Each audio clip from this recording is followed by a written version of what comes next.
Ecco, nell'ambito di questa manifestazione oggi si parla del convegno sulla solidità dell'auto, l'evoluzione storica dei sistemi di sicurezza. Ecco, voi farete un po' la parte da leone in questa iniziativa come ACI. Sì, noi abbiamo voluto organizzare un corso sull'evoluzione delle auto storiche e sull'evoluzione dei sistemi di sicurezza delle auto lungo la loro trasformazione in questo periodo, dai primi rudimentali mezzi di sicurezza a quelli attuali che sono veramente altamente tecnologici. Abbiamo voluto coinvolgere tutte queste persone per cercare di trasmettere quella che è la passione per l'auto storica e per il collezionismo storico, perché il collezionismo storico, voglio ricordarlo, è un patrimonio nazionale che va tutelato. Non bisogna considerare l'auto storica come un'auto vecchia, ma bisogna considerarla come se è un patrimonio, una sorta di museo a cielo aperto itinerante.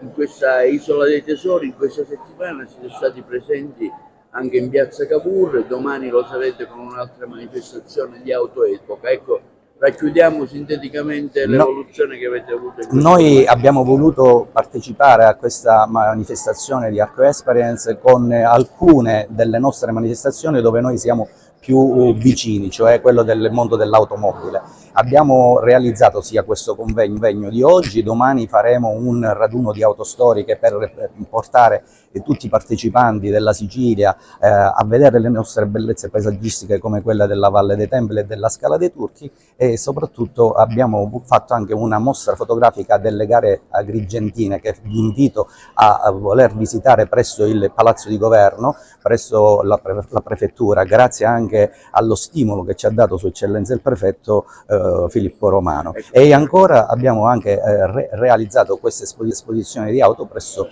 Piazza Cavour, dove ci saranno auto storiche per cercare di far capire e far comprendere alle persone che le auto storiche non sono auto vecchie. Ecco, l'ACI sempre in prima linea per la sicurezza, raccomandate sempre ai giovani di non bere, di stare alla guida sicura. Sì, anche oggi noi faremo degli accenni a quelli che sono i sistemi di sicurezza e che alla guida bisogna essere responsabili. Una delle nostre mission è proprio quella della sicurezza stradale e soprattutto rivolti al giovane, che sono loro il bacino che maggiormente interessa perché sono i piloti. Oggi a questa iniziativa tu darai la tua testimonianza di un giovane pilota. Ecco, raccontaci un po' la tua esperienza.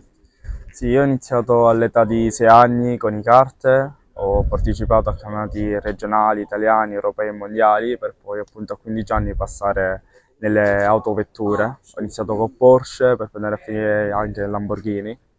E diciamo che è un'esperienza incredibile, sto facendo tanti sacrifici. Quest'anno appunto ho partecipato al campionato super trofeo europeo Lamborghini.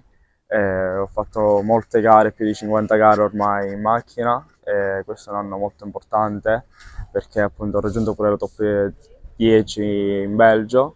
Spero di migliorarmi sempre di più e ormai mancano le ultime 2 tappe che si terranno a Barcellona e Jerez, e poi il prossimo anno si punta sempre più in alto. Quanti anni hai? Qual è la tua età? È più importante saperlo. 17, tra 2 giorni 18.